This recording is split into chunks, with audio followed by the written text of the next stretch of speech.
اعوذ باللہ من الشیطان الرجیم، بسم اللہ الرحمن الرحیم۔ میرا ٹاپک ہے ایمان کے تعارف۔ اللہ تعالیٰ کی صفات اور اس کے ناموں کے ساتھ اور اس کے تمام احکامات کے ساتھ اسے قبول کرنے لینے کو ہی ایمان کہلاتا ہے۔ کسی شخص کا ایمان اس وقت تک کامل نہیں ہوتا جس وقت تک وہ اپنے اللہ تعالیٰ کو اپنے دل سے اقرار نہ کر لے۔ ایمان والوں کو چاہیے کہ وہ چند 7 چیزوں پر ایمان لانا ضروری ہے۔ پہلا، اللہ پر ایمان، دوسرا اللہ کے فرشتوں پر ایمان، تیسرا اللہ کے کتابوں پر ایمان، چوتھا اللہ کے پیغمبروں پر ایمان، پانچواں تقدیر پر ایمان، چھٹا آخرت پر ایمان اور موت کے بعد دوبارہ اٹھا لے جانے پر ایمان۔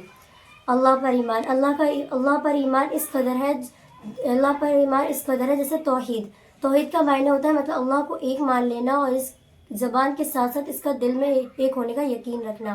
اللہ کے علاوہ کوئی عبادت کے لائق نہیں، یہ پورے جہان کا مالک اور خالق ہے، ہم اسی کی عبادت کرتے ہیں اور اسی سے مدد مانگتے ہیں۔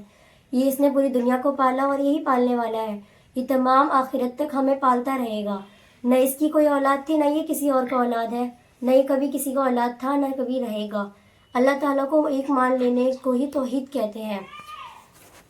اللہ کے فرشتوں پر ایمان، اللہ نے فرشتوں کو نور سے پیدا فرمایا جو کہ ہمیں دکھائی نہیں دیتے، نہ یہ عورت ہے نہ یہ مرد ہے، ان سے کبھی غلطی نہیں ہوتی، یہ اللہ کے مطابق اپنے انتظام میں لگے رہتے ہیں، اللہ کی عبادت میں دن رات مشغول رہتے ہیں۔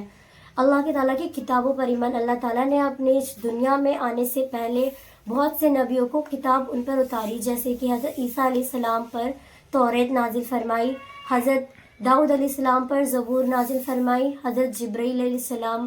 حضرت عیسیٰ علیہ السلام پر انجیل عطا فرمائی اور آخر کتاب ہمارے آقا محمد صلی اللہ علیہ وسلم پر نازل فرمائی۔ اللہ تعالیٰ نے بہت سی کتابیں نازل فرمائی پر اس کی صحیح مقدار اللہ تعالیٰ کو ہی معلوم ہے۔ اللہ تعالیٰ کے پیغمبروں پہ ایمان لانے کا مطلب یہ ہے جنہوں نے اس دنیا میں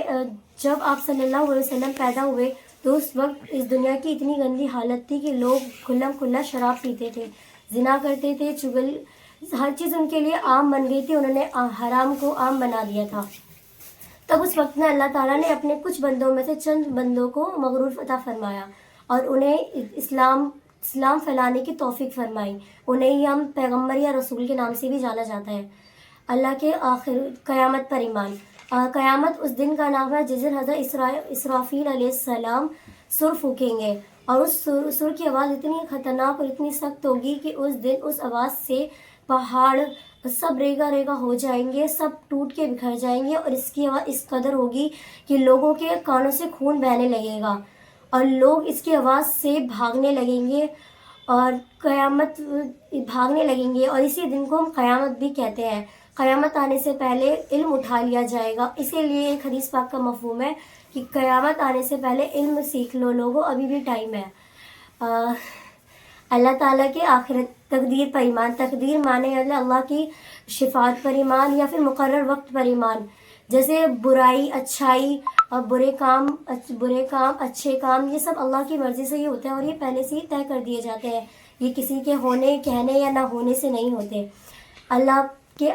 موت کے بعد دوبارہ اٹھا لے جانے کے بعد حضرت اسرافیل علیہ السلام ایک سال بعد دوبارہ سر پھونکیں گے اور اس کی آواز سے قبر کے سارے لوگ زندہ ہو جائیں گے اور ان کے مطابق ان کو جہنم و جنت میں داخل کیا جائے گا، ان کے امانت اور اعمال کے اور اس کے مطابق۔